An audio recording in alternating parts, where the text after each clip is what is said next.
Good morning, everyone. We'll begin in a few minutes.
Hi, this is Udaya Kumar. Good morning, Udaya Kumar.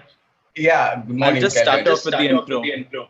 Yeah, I'm sorry, we just got late connecting. Nevertheless, so yeah, please go ahead. Yeah. Yes.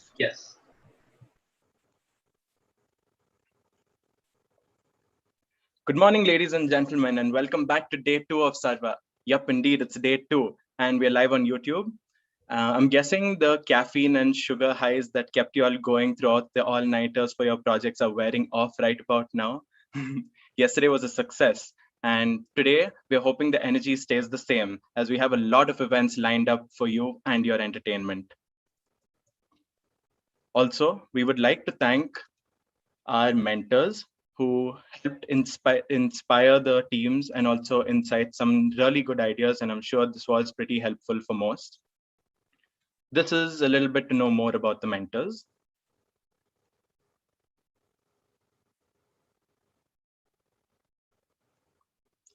We all know that a successful organization is led by a leader with an iron fist. And here at F1, not only does he have an iron fist, but is also extremely knowledgeable, insightful, and possesses a varied set of skills, from being an excellent designer with a unique perspective to an amazing manager. Now, calling upon stage our chief designer and co-founder, Mr. Kumar.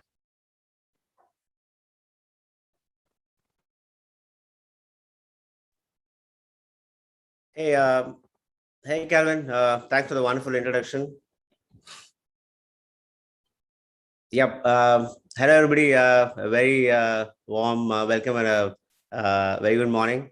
And welcome to the second day of Sarva. Hope all the participants are busy breaking your heads and brainstorming on your design ideas, as Calvin was saying. So, yeah, keep that going. And all the very best for your entries, right? Wow, what an incredible Saturday morning we're going to have. I'm sure it's going to be a very inspiring session. So let me introduce you the man who gave our Indian Rupee a new avatar. So please welcome Professor Dr. D. Uday Kumar. Thank you. Thank you, Dayan. Yeah. So Uday is head of department at of design at IIT Guwahati. He has a PhD and master's degree in design from Industrial Design Center, IIT Bombay. He completed his bachelor's degree in architecture from School of Architecture and Planning at NST. Before joining his PhD, he worked in a monthly magazine, Intelligent Computing, chip for a renowned publishing house in Mumbai. Uday, can you just mute? There's a little bit of echo, I guess. Oh, okay. I'll just do that. Yeah. Just give me a moment. I'll just introduce you, and the stage is all yours. Okay. Thanks, Uday. So his areas of interest includes mostly in visual communication, design research, and architecture, right? And some of his awards and achievements is a huge list. To save some time, I'll just only name a few. In the year 2010, he won Dr. Shankar Dayal Sharma Gold Medal from IIT Bombay for his excellence in academics and extracurricular activities. In the same year, he also was awarded Young Alum Award from IIT Bombay. And in 2009, he was awarded Young Indian Leader from CNN IBN and Network 18. And in 2006, he was awarded the Person of the Year from IIT Bombay. I mean, it's a huge list. I'll ping you guys the link, right, where he has a show kind of captured few of them. So Uday is a very kind of a not so social person, right? I mean, you can't see him on all the social medias. Yeah, so it's very difficult to try and get some little history on his side. So my journey with Uday goes back to '96, almost like 25 years back. So I was privileged to do my bachelor's and master's with him. So I was his classmate, batchmate, roommate, and also we shared a lot of time on the ground as well. So he was a good football player as well. So more than a great teacher, a celebrity designer, brilliant sportsman, we all know Uday for his simplicity and his humbleness. And what a great, wonderful human being he is, right? So when I was just having a quick chat with him, like we want you to be the keynote speaker, and what topic would be right for this event, right? So then he said, I mean, what's the exact theme of this? So I think it's going to be designing for the next billion users, right? I said, yes, that's right.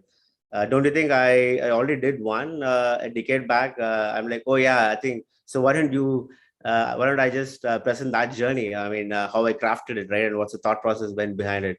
So I thought like that's a brilliant idea, and it's gonna definitely inspire loads of designers who are already online. And Yep, thanks a lot, Uday, for taking your busy schedule and giving us that opportunity to share your wonderful journey. So the stage is all yours, Uday. Thank you, Dayan. Such a wonderful introduction.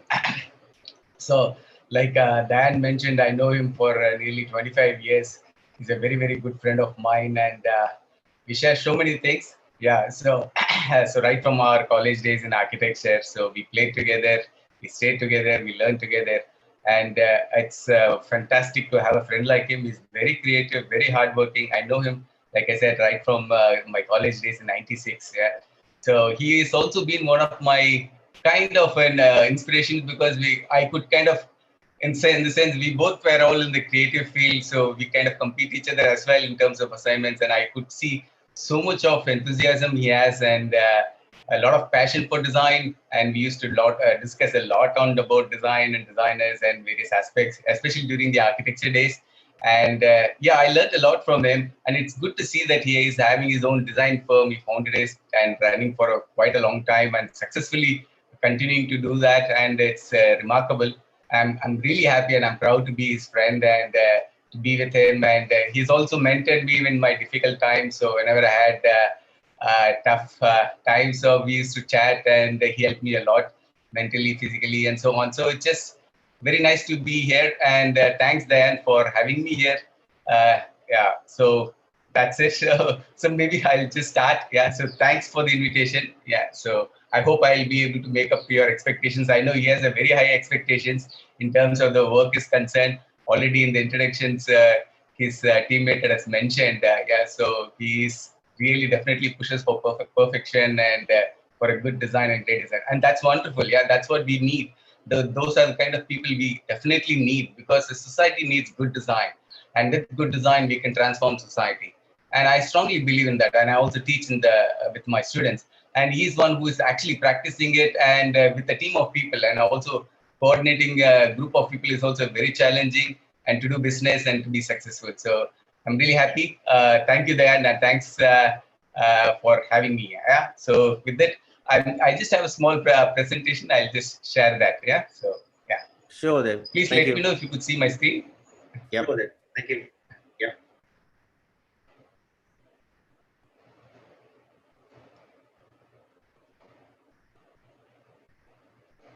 Yes, we can Yes, see we you can there. do that. Okay, yeah, thank you. Yeah, so yeah, so this is a small presentation which I made in 2009. So I'll give you a brief overview of how it actually started. Some of you might be familiar with the presentation.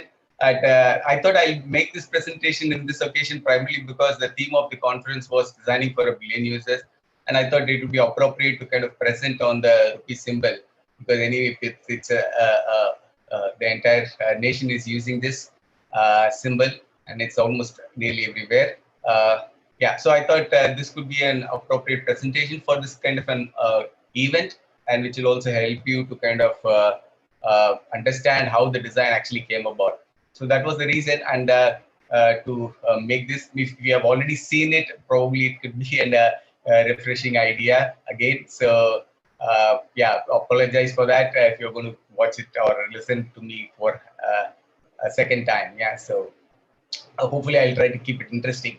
Yeah. So yeah, coming back to the presentation. So in 2009, the government of India decided to announce a competition. It was a nationwide competition. Any Indian citizen can actually participate in this event. Yeah. So at that time I was in my final year of my PhD. So I have almost finished writing my thesis, and I was in the verge of submitting my thesis in the Industrial Design Center, IIT Bombay. Now it's called IDC School of Design, IIT Bombay. So and I do participated. I enthusiastically was participating in many of the events that was announced, and it was also circulated within the department itself for everybody to participate in this competition. And I did, and it was in the month of March. I think they announced the competition, and the submission was about on June or July. So I kind of spent a lot of time working on it, studied and did a lot of research, which is what you're going to see. So I will try to explain them over the slides, yeah, what I have done. And after the submission, we did not hear much from the government. And suddenly in December 2009, I received a letter stating that I've been chosen as one of the five finalists who are supposed to come to Delhi to make a 10 minutes presentation precisely. And so I did not know who are the other four people who were also being shortlisted as finalists. So we went there, and I went to Delhi, and still remember the day. It's December 5th, and so it was in the Reserve Bank of India building. Yeah, so we went there, and then they had a 7-member jury. So two were from the Reserve Bank of India. In that, one was the then Deputy Governor of Reserve Bank of India, Ms. Usha Thorat, Madam. And then there were 2 people from Finance Ministry and 3 people from reputed design institutes in the country. So they were at a very good reputed position as well. So it was about 7 people who kind of evaluated our presentations.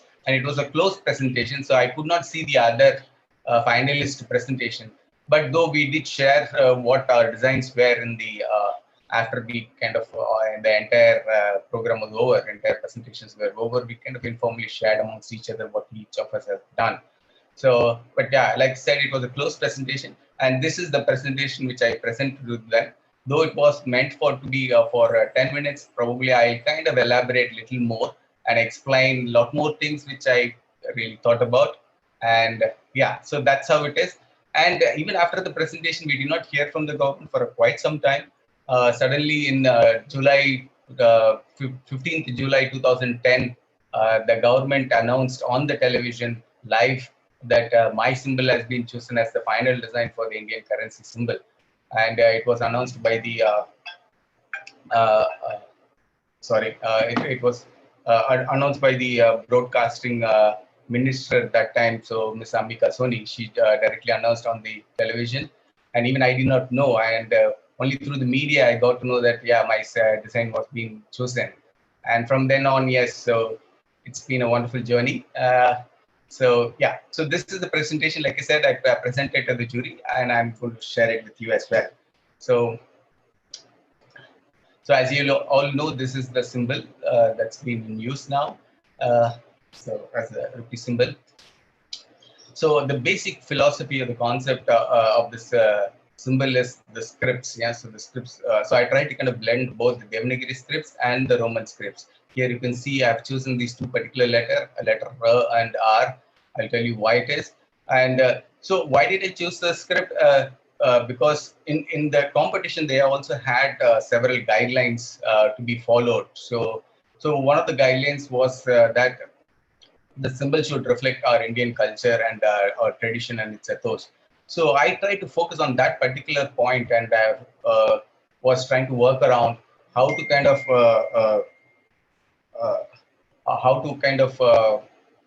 uh, bring that Indianness and how to kind of design for the Indian culture and traditions, which is a very, very challenging task. And so then I felt script could kind of best reflect these Indian tradition and culture, and I'll tell you why it is. So I try because partly I was also doing my research in typography, in Tamil typography. That's my PhD thesis, and so I got to study several scripts in our country. And so Devanagari script is something which I was kind of familiar, though I'm not an expert into Devanagari typography or the script, but I do know from my master's base in IDC, and also my friends who have also been working in Devanagari typography. So I based my idea on the Devanagari script and the Latin scripts R, and choose these letters primarily because they kind of an abbreviation to the currency. Yeah, so R kind of expands to rupiah, and likewise R expands to rupees. So why Devanagari script in spite of all the other scripts in the country? So that's because Devanagari has its own uniqueness in several ways. Yeah. So two of the uniqueness is this, that one, it has this line called the top line we call as the Shirorika. I'm sure you're all familiar with as designers. So it's kind of consistently present in all the characters of the Devanagari scripts. It kind of gives a visual identity to the script itself. And this also becomes an identity of the country because predominantly we kind of speak Hindi, which uses the Devanagari scripts. Of course, there are several other languages also uses Devanagari as for their scripts. Yeah, so it becomes a unique element and unique identity, provides a unique identity, and at the same time kind of represents an India in the larger sense. Because say, for example, if I have to give you an English word, say you want to turn your name into a Desi version or the Indianized version of your the Latin script. So what typically people do is that they put a top line above the letter A, B, and C. So kind of make it like a Devanagari version, which kind of gives an identity in terms of what it is, kind of an Indian identity. So that's why this top line is kind of a unique, and which is again, it's not seen like any other in any other scripts, yeah, which is consistent across all the letters. Yeah, that's one thing. And then second is also the writing aspects of the script itself is very unique. Yeah? If you look at any other scripts, so usually you write the letters sit on a baseline. Yeah, so if I give you a ruled notebook, so we use the lines to kind of make the letters sit on it and then we write. So as a guideline, yeah. But if you look at Devanagari scripts, it is just hangs from the top line, yeah. So it does not sit, but it just like the Shiroreka is also used from where the letters, all of the letters are kind of hang, yeah, which is again very unique as compared to any other scripts in terms of its visual appearance, in terms of its writing system. So that's why I kind of choose a Devanagari script, which can kind of very much reflect our Indian culture and tradition. So like I said, I also try to kind of blend the Latin scripts R, which is used for writing English. Yeah, so R can kind of expand to rupees. So rupiah and rupees both kind of denote the Indian currency. So why do you want to club the Latin script? It's primarily because the symbol is going to be used universally. Yeah, so even the international community is going to be using it, not just the Indian nationals. So I felt that it should the design also should be universal, so everybody should be able to understand and comprehend what the symbol stands for. So that's the reason I kind of blended both this the letters, the R and R together, and at the same time meaning rupiah and rupees. Yeah, with in terms of the symbol is concerned. Uh, so I also kind of try to incorporate a lot more meaning into it in terms of symbolic representations. As you see here, you'll also find the tricolor flag flying high in the symbol. So just these two lines and the white space in between. So usually I keep this as an interactive session, but I do understand that in a digital platform, sometimes it becomes a little difficult to have a conversation. So the reason to kind of have a flag is because flag is the only symbol which does not have any kind of a bias. Yeah. So if you look at our country, so our country is so diverse in every aspects of it. Yeah. So right from the geography to climate to culture to religion to states to practices and traditions and the scripts itself. There are so many scripts and so many dialects, so many languages, so many ways, even fashion, food. So every aspect of it is completely different from north to south to east to central India to northeast, to the place where I am. It's completely a different world altogether, but still we are all together. Yeah, in spite of all these diversities, there is something which kind of binds us together. It is this national flag. So I want the symbol to represent everybody, every individual Indian. Yeah, it should be for a common man, which should not be kind of biased towards any particular religion or community or a section of people or population. So how do you kind of bring that to this diversity into one symbol? Yeah, so that's when I kind of thought of portraying the flag onto the symbol. Yeah, so that it kind of represents everyone, each one of us. Yeah, so that's the idea, and also a flag is something which is often associated with a particular country. So this reinforces this idea of this nation. Yeah, so idea of this country. Yeah, so every country is proud of their own flag. Yeah, so it's one of the most proudest symbol an individual can hold with respect to their own nation is their flag, because it symbolizes them and it represents them, right? So, and everywhere, even in Olympics or any place, if you look at it, they kind of hold the flag very high and proudly. Yeah, so it brings this patriotism, and it also kind of very much strongly associated with the nation because it's the face of the nation, it's an identity of the nation. Yeah, so I wanted to kind of reinforce this idea of this Indianness and stating that it is an Indian symbol. Yeah, though if I remember, if you remember, I told you that I wanted to blend the Latin script and the Devanagari script. At the same time, I just wanted to reinforce this idea of Indianness through various other means as well. So one of the thought was this putting the flag symbolically on the top of the symbol. Yeah? So that people also can feel patriotic and proud as if it's flying on high. Not only that, and if you look at these two lines, it is also an arithmetic sign. And so I wanted to kind of represent a stable and a balanced economy. So if you look in the year 2008, yeah, so there were a lot of countries which was going through a severe economic crisis, for Greece, for example. Yeah, so I did not want our country to kind of go through such kind of a crisis. So this equal to sign kind of represents a balanced and a stable economy. So that's one point. And the second is that it is also kind of a representation of the economy itself, the commerce itself. Yeah. So why I say this is, if you look at the tradition in the ancient times, So how people traded, yeah, so how people transacted is basically we give equal, it was a barter system, no? So we kind of exchanged the goods of equal value. Say if I give you 1 kilo of sugar, probably we'll give you 2 kilo of wheat or something else of equal value, yeah. So over time, then somebody kind of developed this idea of currency, which is a common denomination through which we kind of exchange the products, yeah. So it's basically a give and take policy. So this is kind of facilitates this process. So the symbol is kind of tells you that it's about the transaction, about the economy, about the commerce itself. Yeah. So say if I give you 1 rupee of 1 rupee, probably you will give me 1 rupee of chocolate or 1 rupee of pencil. So of equal value. So it's a kind of common denominations. So it's just this equal exchange of values. Yeah. So that's the idea also to kind of represent this equal to arithmetic, this arithmetic sign. Not only that, I also kind of looked at various scripts around the world, symbols, currency symbols around the world, and try to study them in terms of what their history, background, and how they were designed or how it kind of came about. So I did collect extensively quite a number of symbols. Yeah. So maybe in the next slide you can see it. So and I based my design in relation to all the other symbols. Yeah, so it was not completely radical. It was not like a new design, but it was kind of harmonious with the existing currency symbols across the world.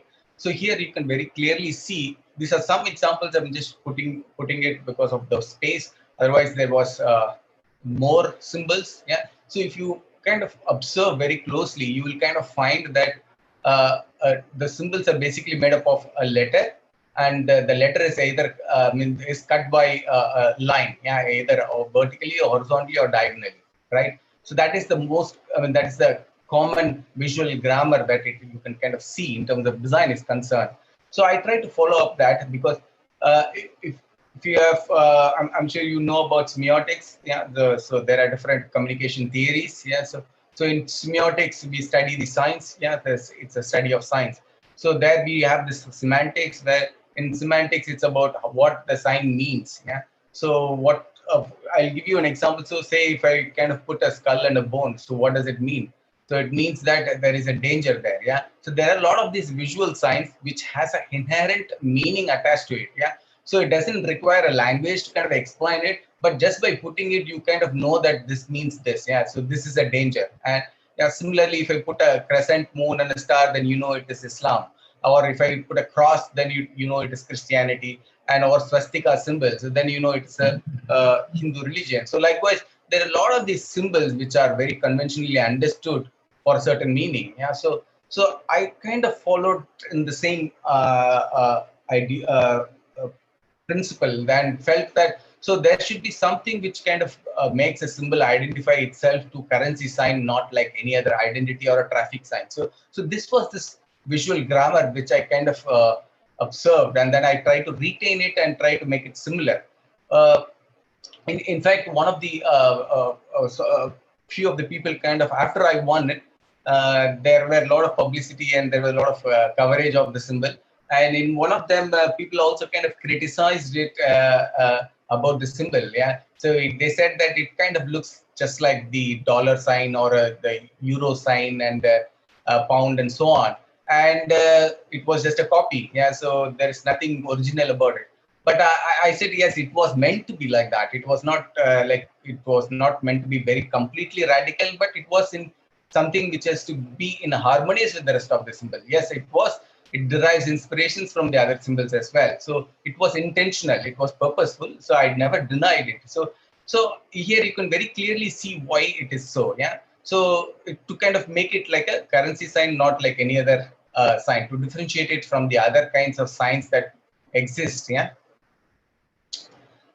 So another further moving on, it also uses an existing visual signs. Yeah, it's basically the alphabets. Yeah, so the R and R.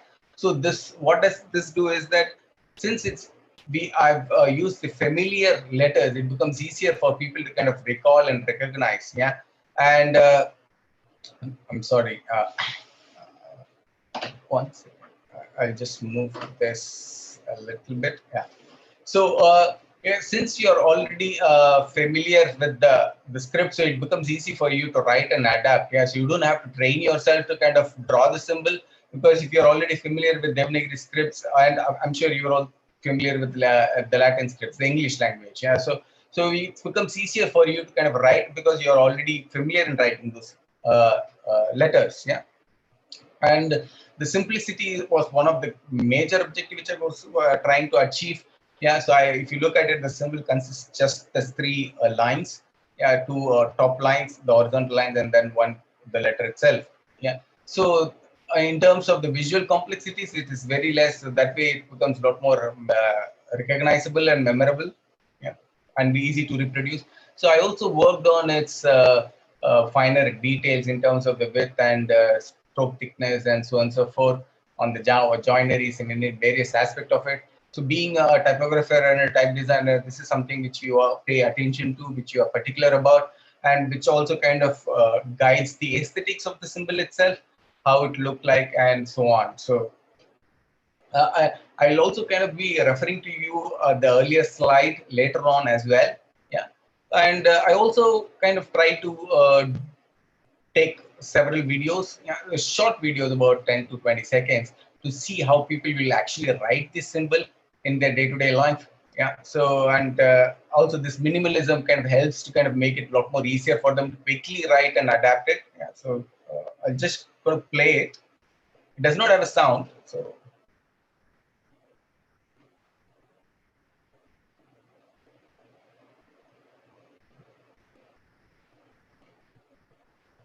here you can see he's writing with the Devanagari script. Yeah.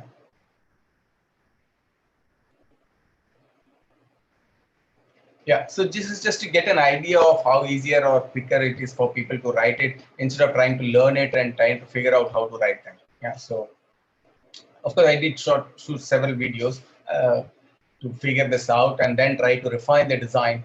And as a visual designer, you're also particular about the aesthetics of it, not just not functional aspect to it. So I try to balance the letter visually. So if you look at the letter R, so the lower diagonal line kind of makes it fall on the left side. So I want to kind of balance it. So if you look at the top two lines, it has this angular cut, which is on the opposite direction, which since kind of balance the symbol and also on the vertical axis. So I try to kind of extend the strokes to certain extent to a finer extent that such that it looks like a lot more balanced and visually stable. Yeah. So again, you can look back to my construction drawings about the symbol itself and maybe relate it. So I try to kind of work at a very finer level to create something this. So I did not just leave designing the design with the rupee symbol itself. I also created the symbol for paisa because I thought that just like any other symbol, they also have denominations. Say, for example, dollar has a cent and so on and so forth. So I thought, why not create a symbol for the paisa as well? Yeah, just like the other countries, which also has symbols for dollar and cents and their own denominations. Yeah, so then I kind of try to follow the same visual grammar with respect to the rupee symbol as well.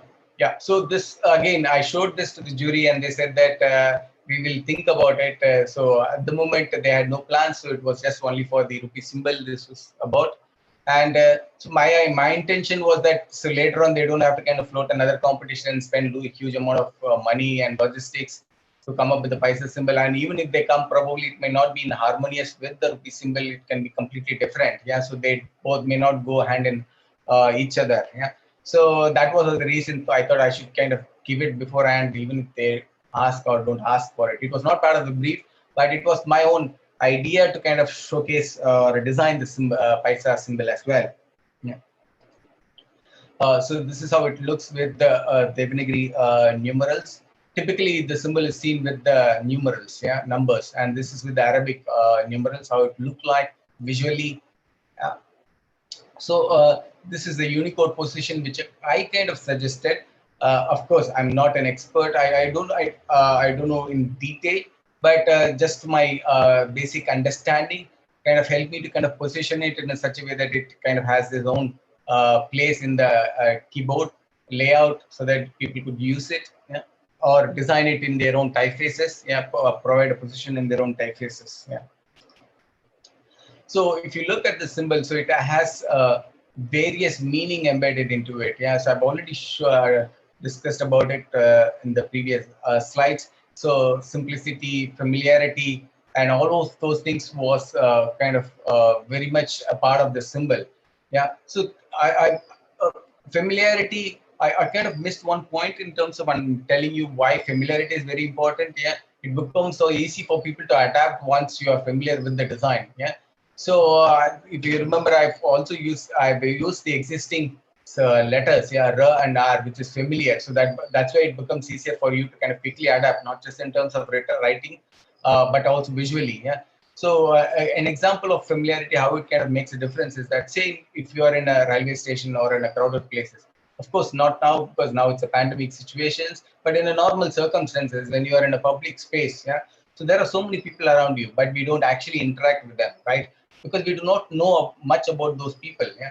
But suddenly, if you kind of come across somebody who's a friend or a relative who's just standing beside, or maybe who's just about to board a train, or is there in the airport or in a bus station, yeah. So then you kind of make a conversation. No, you say hi, hello, and you kind of make interact with them. That's because you're familiar with that person. You know the person, so that's why you just want to strike a conversation. But otherwise, we just generally don't do with the strangers around us. Yeah. So it's just typically of how human be how as we as a people behave. Yeah. So familiarity becomes a lot more easier to kind of quickly adapt to those things. Yeah. So that's the reason I kind of use the existing alphabets, the R and R, to kind of design this. Yeah. So likewise, there were so many meanings went into designing this symbol. So why do you need a symbol? Because there is a lot of other countries which also uses rupees as their own currency. Yeah. So most of the Southeast Asian countries and our neighboring countries also use this. So none of them have a symbol. So right now they write RS just like how we used to write before the symbol was introduced. Yeah. And Indonesia does write it as RP. So you can also see the denominations along with it. So now that we have a symbol, so it kind of distinguishes ourselves from the rest of the country's currency, rupees. Yeah. So it gives an identity in terms of the economy. So I did not leave it there. So I also did something more in the sense I try to kind of choose examples and tell the jury that how a common person will kind of see this symbol in his day-to-day life. So I choose this example based on various mediums, printing techniques, surfaces, sizes, colors, and so on and so forth. So based on that, I just wanted to kind of showcase to them that these are the places if a general public or a common man will kind of really see how it appears. Yeah. So if I have not won, you wouldn't have been seeing all these examples or even the entire presentation. Yeah. So all this happened before it was announced. Yeah. So I choose this example here. It's on a tin packaging to just to kind of show how the amount it is saved. Yeah, discount. So typically it's always showcased on the surface of the packaging, and here it's in the Dotmatics printer. So whether it is still legible and clear to see this symbol. So remember, again, you can go back to my construction drawing. So this is where I try to fine tune the stroke thickness and the spacing between them and the negative space and the positive space. So such that it is it's very legible and readable even at different sizes and in different print productions. Yeah. So Dotmatics printers are still being used in many of the government offices, especially the post offices. If you go, you'll still find people using Dotmatics printers. So here is in the tablet, at the back of the tablet, there are two informations, which is the rupees and the expiry date, which is very important. And this is often stamped at the time of when it's produced, yeah, manufactured. So when the stamping happens, ink typically spreads, and that kind of creates a smudginess, and the legibility of the letters is lost. So that's why I tried to kind of work around this finer details, so that even at a smaller size, even in a technique like stamping, the symbol is still visible and legible, so people could read it clearly. And here it's a bond sheet where you have rupee, Ru and RS written in the older sheet. So I kind of replaced it with a symbol to kind of show in a complex background. So how does it look like? Yeah. Then it's another stamping technique. Typically, this is called franking in the post office. So rupees is written, but I kind of replaced it with a symbol just to see how it looked like. And even in keyboard, I tried to identify a proper key layout where it could be well positioned. So if you see in the numeral 6, I've placed that. So in the regular keyboard, you'll find an upper arrow, which is often used by the programmers and the computer engineers. So for doing writing programs. So I thought for a common man, it would be easy to kind of replace it and put it there, because you can also get the upper arrow by the combination of different other keys. I thought it was redundant there, so it's not frequently used. So from the public perspective, then I kind of replaced it there. But of course, the newer keyboards has the symbol along with the dollar sign, which is in numeral the key 4, yeah, numeral key 4. Yeah, so you will find some of the keyboards with that symbol being there. This is a railway ticket. You can see the old and the new tickets. So how it will kind of change. So these are touch points where a common person will kind of come across the symbol. So one of the advantages of the symbol is that it could also can be used as in the older technologies, even in the typewriter. So all you need to do is just type letter R and have a strike through. So all of these keys are already exist in the typewriter, so you don't have to have an additional keys. And why typewriter? Again, typewriters are still being used in some of the places, especially in the courts, outside the courts. People do type and kind of produce documents. Yeah, in that sense, it kind of compatible even at the older technology. So of course, now it's becoming less and less, but there are rare instances where typewriters were still used at the time. And in the bank slips is where most often we go and write and use the symbol. Here you can see the symbol being put up before the amount. On LEDs, how does it look like in an LED display? So whether it will be still visible or not, or it will get distorted. So like I said, I kind of chose various examples in terms of the size here, and the stamp in a smaller size, will it still be legible?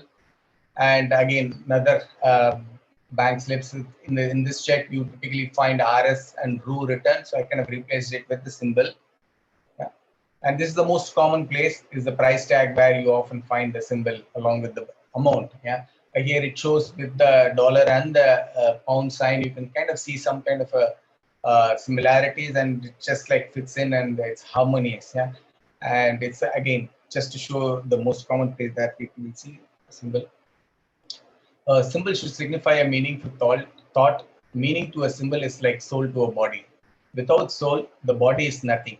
Without deeper, sensible, and thought-provoking meaning, the symbol is needless.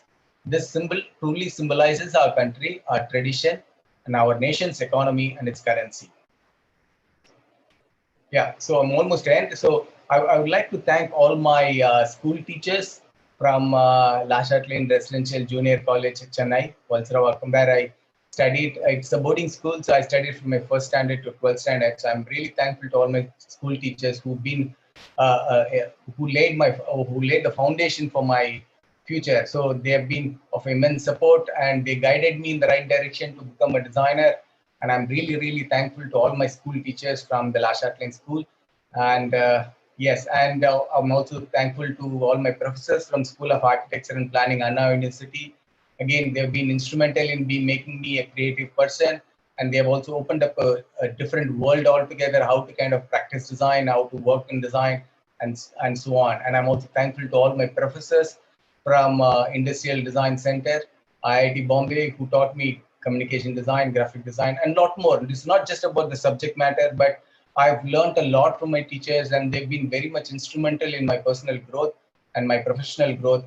And I'm here, it's because of them. And I could make this presentation and achieve to this heights, all because of my teachers from my past, from my school, my college, and yeah, both at my undergraduate and the master's and PhD level. So I'm thankful to all my teachers. And yes, of course, I'm thankful to my parents and my friends who have always been with me, especially my parents and my brothers, sisters. they kind of trusted me in whatever that I did, and they all knew that I will do for a good. And so they had no doubts in my abilities. They trusted in my capacity, and yeah, I'm thankful for giving me the freedom and to do what I like to do and love to do. And yeah, and my friends, definitely, they've always been there, whom I can bounce off my ideas and discuss and fine tune the designs. Yeah, so yeah, I'm thankful to a lot of these people who shaped me, that who I am. Yeah, so thank you all. Thank you for patiently listening to me. I hope it was useful and you could get something out of the presentation. Yeah, if you have any questions, you can feel free. I'll be happy to answer. I do not know whether we have time for the question answer session. It was supposed to be 40 minutes. I took a little more. Yeah, so yeah, so thank you. That is it from my end. I'll now stop the sharing if it is okay with you all. And yeah, yes, then. So is that? Yeah, I mean, thanks a lot, Udaya. I mean, that was an incredibly intense presentation, and guys, I mean, this presentation is like 10 years old, right? So I think you guys should feel the kind of intensity and the kind of research that has actually gone through in this, right? And also, like, this kind of communicates, and you have actually clearly articulated that how does the visual narrative and thought process that actually goes behind a simple, people call it as a logo design, or I just need some kind of a quick branding exercise, right? So it's not about the shape that you have actually come up with, but the story behind it. And that's why I still see that why graphic design has been there for like so many years, right? So I think that's what even this today's digital world, the UX and CX. So we still take a lot of inspiration from there, like in terms of figuring out the problem statement, figuring out the use cases, the applications, the scalability factor. So yeah, I think it's you kind of summed it up, and I hope that's going to inspire all our participants as well. So we have a good 12 minutes. If you have time, Uday, till 11, can we do it? Sure, sure. No problem. Yeah, as you suggest. I'm fine. Sure. I think so. Yeah, folks, I think we have a good 10 minutes, a good opportunity for you guys to ask any questions if you have. So I have a couple. So the first question is, so how much time you took for this? So I took about 2 months, two and a half. Of course, I did not work on it full time. So as and when I find time, I could spend on it. I try to do a research, and I also try to study numismatics, which is about coins, a study of coins. So I looked at all the historical period coins, how coinages came in from Kanishka period and so on. So there were a lot of other research also went into it and understanding, and also various Indian symbology, how we can best represent our country.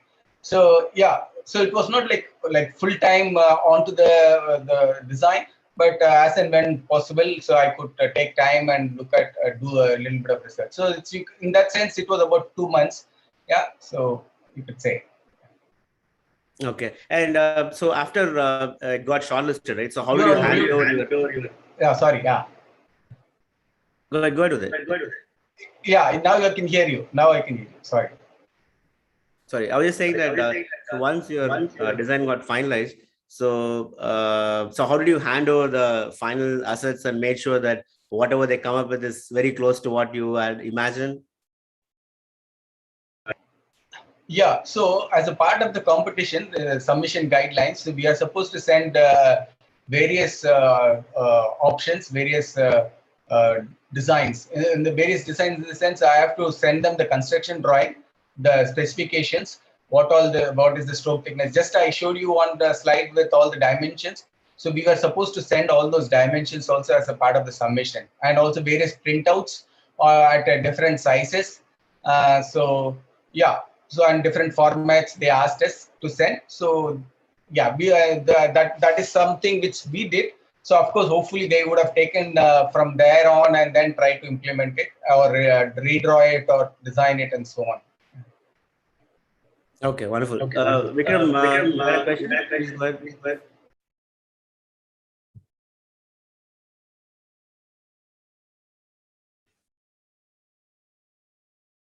Okay, I think yeah. So his question is yeah. So what were the observations from other participants? so So how did they try to compare US with? So did you have any? I think you didn't. You said you didn't have the access to others' entries, right? Yeah. So, but later on, I kind of went to them and asked them to share their design. So I shared mine. So then everybody shared their designs. So they were all similar, but most of them had Devanagari script as the idea. It was having the R, yeah, which is rupiah. Yeah. So that kind of abbreviation everybody had, but in a different way, and the lines were also in different way. But the base remained the same. Letter R was always there it was common to all five of our designs. Yeah, but they put it in differently.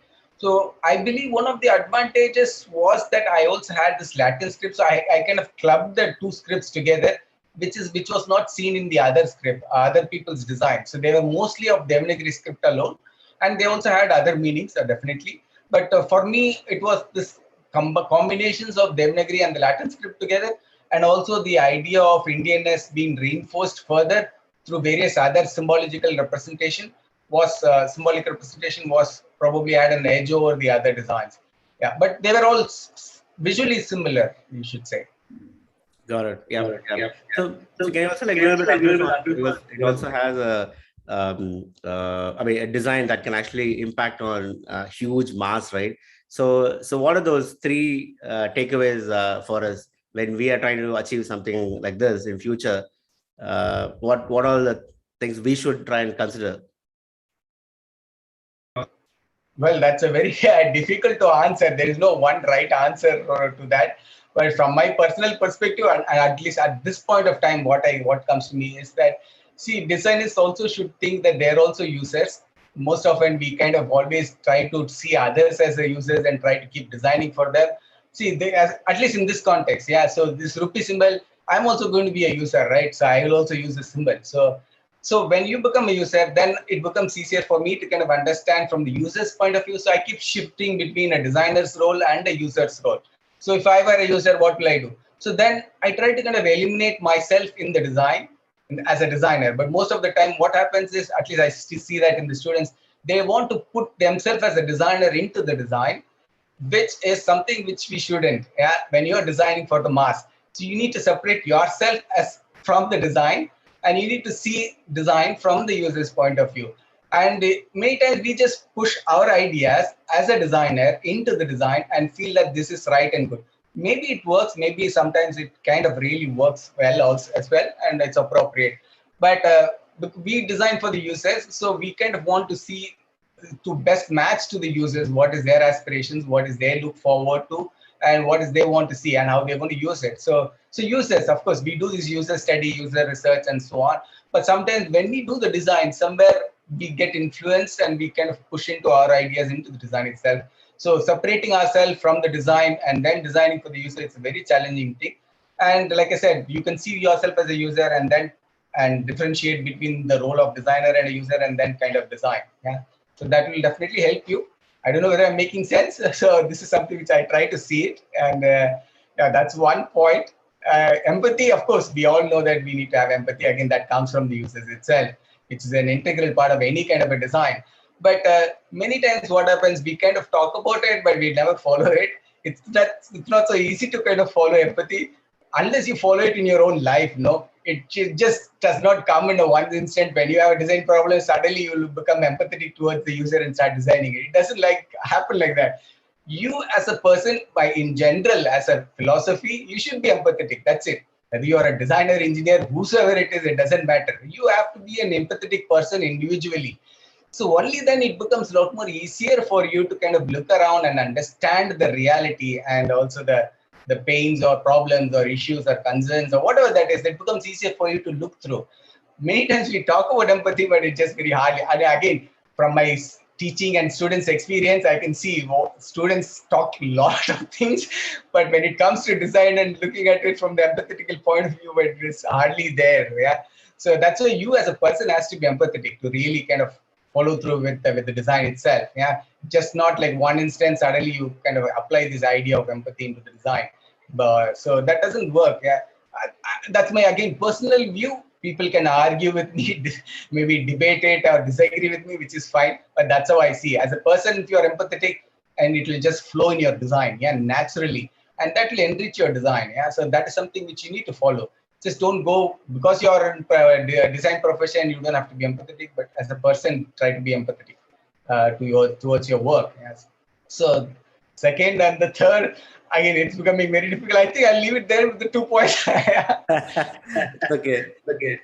Yeah. So I think Uday, so people don't know that you have also done other things, right? Everything IIT Hyderabad, brand identity. So I know you are like super humble. I think this is a good time at least to know that what you have done. Can you just throw some light on other brand exercises that you have done, so that we're at least aware of it? So yeah, I have done the design for the IIT Hyderabad logo, and I've also done a lot of these identities for institutes. One was for this here in our own the Northeast. So there's an Indira Gandhi, Rajiv Gandhi Cooperative Management Institute, and then there was one Ayurvedic Institute in Gujarat, and right now it's just not coming up. So there were several identities which I've done for various this thing. Even the National Testing Agency, the logo that you see was designed by me, and yeah, and also Triple IT Sri City I've designed. So likewise, there are a couple of organizations for whom I have done a logo design. Yeah. So. Wonderful. So we have a humble request that if you can please update your works or profiles at least in the IIT forum. I think that'll have a good reach to us, right? So please do that. So I think we have just 3 minutes. So I'll just end with one last question. So yeah, so where do you see graphic design in future? And any last note for us? See, visual is always going to be there. Yeah. So in fact, right when we are born, a kid, it often kind of looks around us and kind of absorbs information. Yeah. So the children often see human faces, so that's why they get more attached to the parents. Especially the mother's face, the profile of the mother. So right from that age, we are tuned to visuals. Yeah. So its world is full of visuals around us, and we kind of enormous amount of information is processed through this our visual medium. So almost 80% of the information that we get is through this visual medium. So in that sense, I think graphic design will definitely stay, and there is a lot of work and responsibility as a designer is always there. Yes, it is not just going to go away. So there is a huge potential. How we see it, how we kind of work around it, it is the responsibility of the designer and also all individual people like us. Yeah, so graphic design is still going to be there, but it will take different forms. Yeah, so right now you have this UI, AI, VR, AR. There are a lot of things. So technologies will definitely keep coming. Yeah, but the basic foundation, the principles, everything would remain same. Like we always would like to achieve an harmonious design or contrast in design or say hierarchy in design. All those things will just definitely remain the same because they are the foundations. They are the basic principles. So in terms of visual design is concerned, but yeah, the mediums will change. Different formats will come over time, which is very not possible for us to predict. So there might be new things coming up in the future, but visuals are going to remain. People will consume information through visual medium, and there will be different modes of representing the visuals and communicating and yeah, so accessing information. So yeah, so technology will also determine how we kind of generate information, create or visualize and communicate informations. Yeah, that it's very difficult to kind of predict, but yeah, the visuals are going to say graphic designs will definitely stay. Graphic communications will stay for time to come. Yeah. That's my view, personal view. So awesome, brilliant. So any guru or any you try to follow?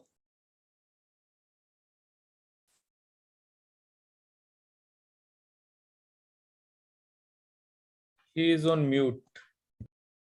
Uday, I think you're on mute.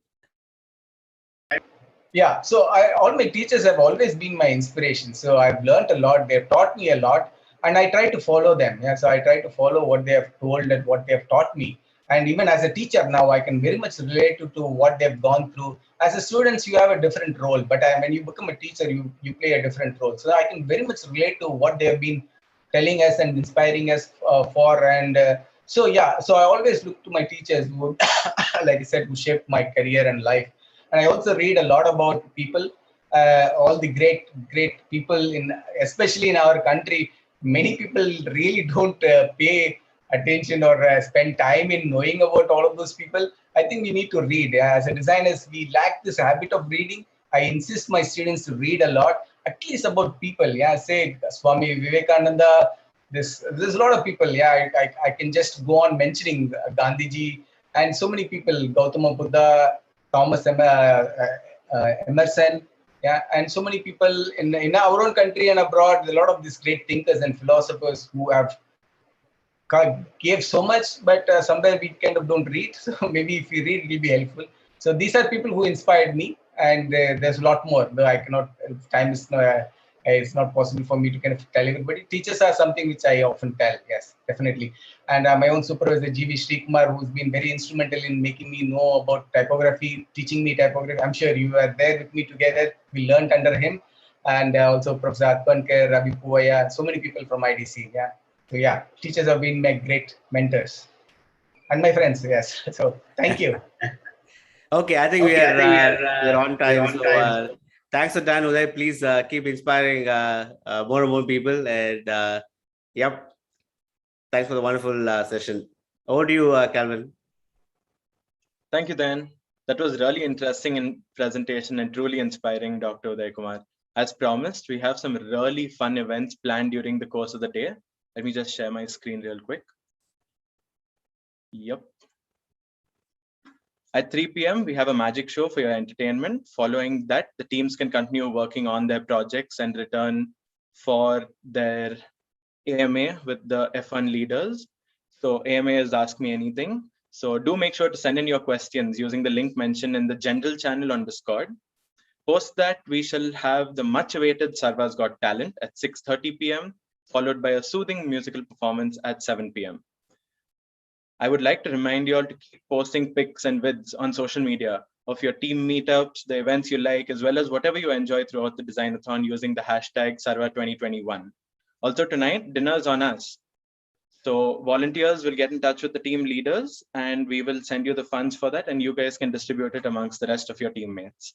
So wishing you all the best of luck for the day ahead and go tackle that problem statement head on. If anyone has any doubts or any queries or needs any assistance at all, please reach out to any of the volunteers and we'll get back to you as soon as possible. Thank you, everyone. All the best.